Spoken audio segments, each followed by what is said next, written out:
Chers amis, Shalom, Uvracha et Toda Rabba à toute l'équipe de Hidabrut pour le travail qu'ils font de diffuser la Torah un petit peu partout et ce de façon internationale.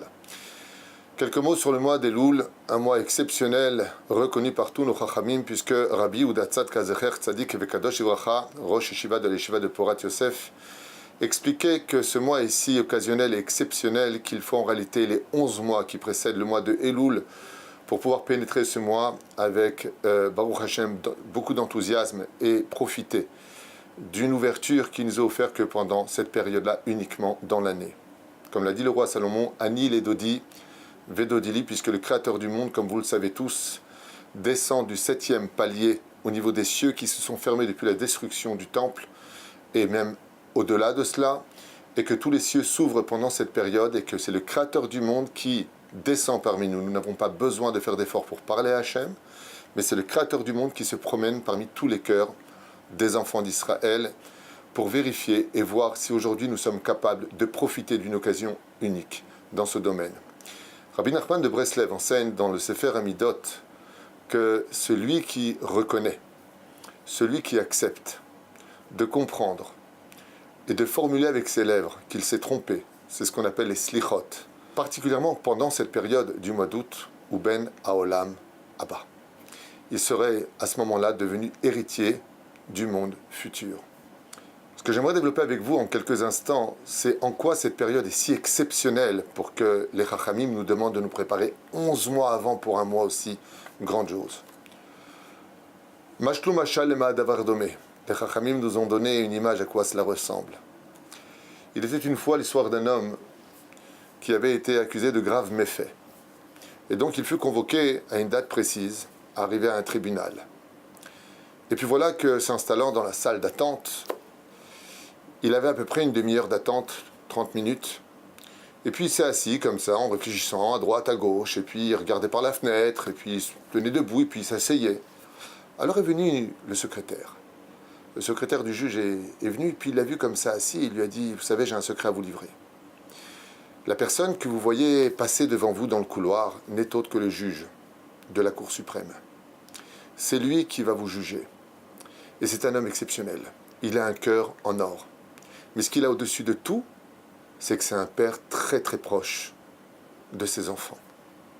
Si j'étais à votre place, je vous conseillerais vivement de verser quelques larmes, de parler à voix haute, de dire combien vous regrettez les méfaits qui vous accusent, de vous remettre en question sur ce qui vous a mené à fauter et à faire tout ce que vous avez fait parce qu'il va l'entendre. Il ne cesse de passer dans le couloir. Ce qui fait que quand il arrivera à s'asseoir sur son siège de juge, où là par contre il prendra ses fonctions, car c'est une personne très honnête, qui ne va ni selon la beauté, ni selon la mocheté, ni selon la richesse ou la pauvreté, un homme qui ne se laisse absolument pas influencer par quoi que ce soit, eh bien il aura déjà une idée de qui il a affaire. Car vous savez que le but de la punition ou de la remise en question, c'est justement que les gens se remettent en question. Puis la personne l'a écouté, puis lui a dit « Bon, ok, j'ai entendu votre truc, c'est très sympathique, ok, sympa. » Et il n'en fit absolument rien. Non seulement il se pavéna, ne tenut absolument pas compte, mais de plus, il se mettait à rire, regardant le juge passer. Alors est arrivé le moment du jugement, une demi-heure plus tard, 30 minutes. Le juge étant assis sur sa chaise, observa le jeune homme et puis lui demanda de prendre la parole pour se défendre. Il dit ce qu'il avait à dire, mais c'était loin d'être convaincant. Alors le roi le juge le condamna à 20 ans de prison ferme. Et à ce moment-là, la personne éclata en sanglots, se mit à crier et prit connaissance de la gravité de ses actes par rapport à la punition qui venait de lui être infligée. Le secrétaire se leva, lui mit la main sur l'épaule et lui dit « Mais non, vous n'avez rien compris. Ce n'est pas maintenant qu'il faut pleurer. C'était tout à l'heure dans la salle d'attente. Là-bas, il fallait pleurer. Parce que si vous aviez pleuré, le roi, ou plutôt le juge, vous aurait acquitté. » Ce machal, vous l'avez bien compris, ce personnage qui est apporté, qui est plutôt invité à venir dans la salle d'audience, n'est autre que chaque juif sur terre ainsi que toutes les nations du monde. Nous sommes tous appelés à venir nous présenter à Atem Nitzavim Ayom, Lifnei Hashem, Baruch Hashem. On vient tous se présenter à Hashem pendant Rosh Hashanah. Mais là, nous sommes dans les 30 minutes, soit 30 jours, dans l'allusion faite, qu'on appelle les Slichot, le mois de Elul. Et le roi, ou plutôt le juge, le créateur du monde, eh bien, se retrouve à passer dans les couloirs. Il est parmi nous maintenant. Et s'il nous voit regretter, et s'il nous voit un petit peu pleurer, et s'il nous voit nous remettre en question, alors quand viendra Rosh Hashanah, le travail aura déjà été fait, et on sera condamné qu'à du bonheur pour une année. Tandis que si on prend ce mois à la légère, et qu'on rajoute de l'essence sur le feu, en nous non seulement remettons pas en question, faisons le shalom entre l'homme et sa femme, entre l'homme et son prochain, entre les enfants et nous-mêmes, faire une réunion de famille, voir ce qui va pas, dans le domaine du dialogue, de la pudeur, des mitzvot, de la Torah, de l'ambiance à la maison, de l'ambiance au travail. Si on n'arrive pas à essayer de se dire, mais mince, il y a un truc qui ne va pas dans nos vies, qu'est-ce qu'on y gagne tous les jours d'être ce que l'on est, que des disputes, des cris? Peut-être qu'on devrait s'améliorer. Si on fait cet effort pour nous-mêmes, entre l'homme et son prochain, ce que Kippour ne fait pas comme réparation, et qu'on est capable de se dire, Hachem, regarde, voilà où j'en suis dans ma vie, je voudrais te servir plus. Comme dit Rabbi Nachman de Breslev, Srutot Hagan Aleinu, quand tu n'y arrives pas, demande au Créateur du monde qui a toute la clé de t'aider à y arriver. C'est le mois des loups. Une occasion unique où nous n'avons pas à percer le ciel pour que Dieu nous entende, comme le dit la Gemara.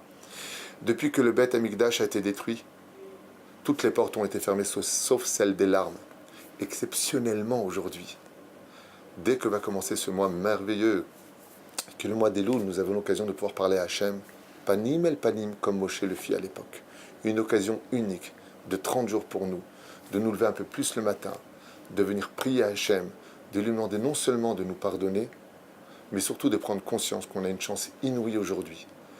Pour 30 jours d'effort, 12 mois de bonheur.